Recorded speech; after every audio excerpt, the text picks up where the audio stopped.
Assalamualaikum warahmatullahi wabarakatuh. Perkenalkan, nama saya Ahmad Azhar Muwardi dan saya dari jurusan Teknik Mesin dengan NIM 2022 10 12 03 11 048. Baik, yang pertama saya akan membahas materi mengapa pemahaman metalurgi pengelasan sangat penting. Metalurgi pengelasan secara langsung mempengaruhi kualitas sambungan las. Pengetahuan metalurgi membantu kita dalam beberapa hal penting, memprediksi dan mengontrol sifat mekanik sambungan dan memahami perubahan struktur mikro akibat panas pengelasan, mencegah dan mengatasi cacat las seperti retak dan porositas, memilih materi yang tepat dan kompatibel, memastikan keadaan dan keamanan struktur las, mengembangkan prosedur pengelasan yang efektif. Tanpa pemahaman yang baik, hasil pengelasan bisa tidak terduga lemah dan beresiko gagal. Seiring berkembangnya teknologi, ilmu metalurgi pengelasan terus berkembang dan menjadi dasar penting dalam praktek pengelasan modern. Baik, sekarang mari kita bahas tentang metalurgi pada beberapa material umum dalam pengelasan. Yang pertama, pada baja karbon. Baja karbon pengelasan menyebabkan perubahan mikrostruktur di zona las, HAZ, dan logam dasar. Tantangannya meliputi retak hidrogen dan HAZ keras. Retak hidrogen disebabkan oleh hidrogen yang larut, tegangan tarik, dan HAZ martensit. Pencegahannya adalah dengan menggunakan elektroda kering, prapanas, dan pasca panas. HAZ keras terjadi karena pembentukan martensit rapuh akibat pendinginan yang cepat. Pencegahan adalah dengan mengontrol input panas, prapanas, dan pasca panas. Yang kedua yakni stainless steel. Pada stainless steel ada potensi pembentukan karbonida kromium, pembentukan delta barit, dan transformasi fasa martensit.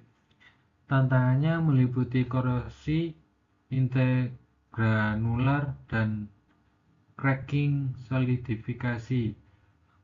Korosi intergranular disebabkan oleh sensitasi. Pencegahan adalah dengan menggunakan L-grade mesh stabil, kontrol input panas, dan solusi enil.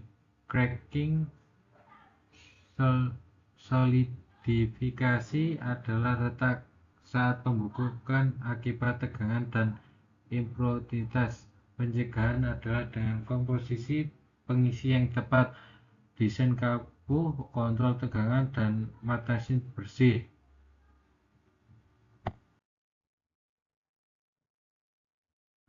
Yang ketiga, besi cor.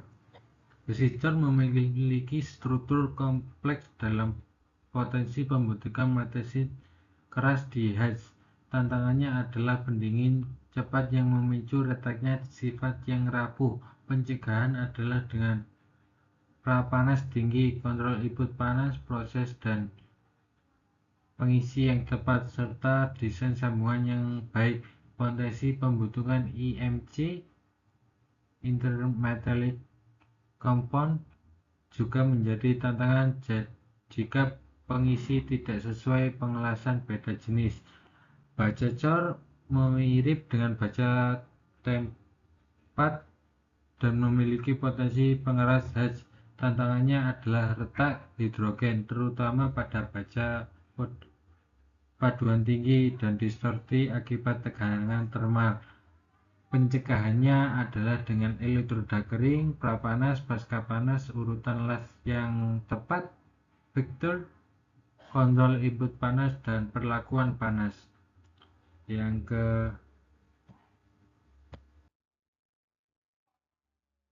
selanjutnya, nikel dan aluminium. Nikel dan aluminium memiliki ekspansi termal yang tinggi yang dapat memicu distorsi dan retak. Aluminium juga mengalami oksidasi yang menghambat fusi, sedangkan nikel perlu pendinginan. Pencegahannya adalah dengan struktur yang kuat, urutan las yang tepat untuk ekspansi termal, pembersihan, penggunaan aktif AC, TIG, dan flux untuk aluminium, dan penggunaan gas inert untuk nikel. Porositas akibat gas terperangkap juga menjadi tantangan. Pencegahan adalah dengan pembersihan prapanas ringan, teknik pengisi yang tepat, serta gas kering untuk aluminium dan pengisi dioksidasi kontrol SO, serta gas inert untuk nikel.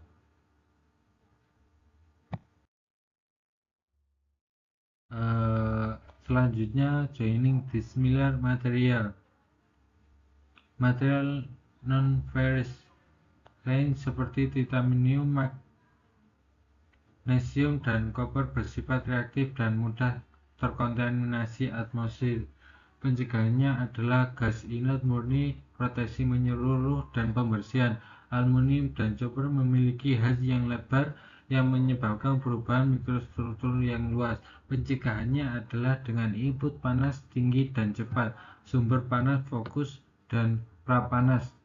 Tapi kadang-kadang overheating, kehilangan kekuatan haz, dapat terjadi pada aluminium, koper, dan magnesium tertentu. Pencegahannya adalah dengan kondisi siklus panas, input rendah, dan perlakuan panas pasca las. Pengelasan material yang berbeda melibatkan difusi antara material, potensi pembentuk fasa baru, senyawa intermetalik yang rapuh, serta perbedaan sifat fisik titik leleh ekspansi termal. Tantangannya utama adalah perubahan IMC dan stres termal. Mitigasinya adalah dengan kontrol panas yang waktu, pengisian yang tepat, brushing, shielding, desain sambungan yang baik, prapanas merata, urutan las yang tepat, perlakuan panas, dan penggunaan interlayer. Teknik pengelasan juga perlu spesifik untuk tiap kombinasi. Yang selanjutnya, analisis dan diskusi. Dari pembahasan tadi kita melihat bahwa berbagai material las memiliki masalah metalurgi masing-masing. Faktor yang mempengaruhi keberhasilan pengelasan adalah kontrol termal. Catatlah seringkali disebabkan oleh siklus termal yang buruk yang mengubah struktur mikro. Efektivitas solusi seperti prapanas pasca panas perlu dikontrol dengan tepat. Metode solid state seperti friction welding baik, tetapi terbatas penggunaannya. Metodologi las sangat penting untuk dipertimbangkan dalam desain, terutama ketahanan leleh pada beban siklik. Contohnya dalam industri minyak dan gas, pengelasan pipa baja memerlukan kontrol sifat untuk mencegah retak hidrogen.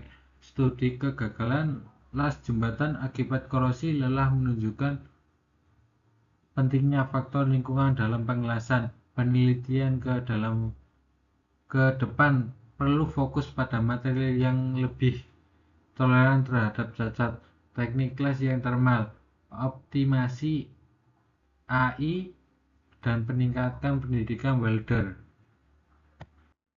Selanjutnya yakni kesimpulan. Sebagai kesimpulan, memahami metodologi pengelasan sangat penting untuk kualitas dan keadaan sambungan las. Materi yang berbeda memiliki tantangan pengelasan yang berbeda. Kontrol yang termal, pemilihan material, dan teknik pengelasan yang efektif adalah kunci untuk sambungan las yang kuat dan tahan lama. Yang terakhir yakni saran dan penutup.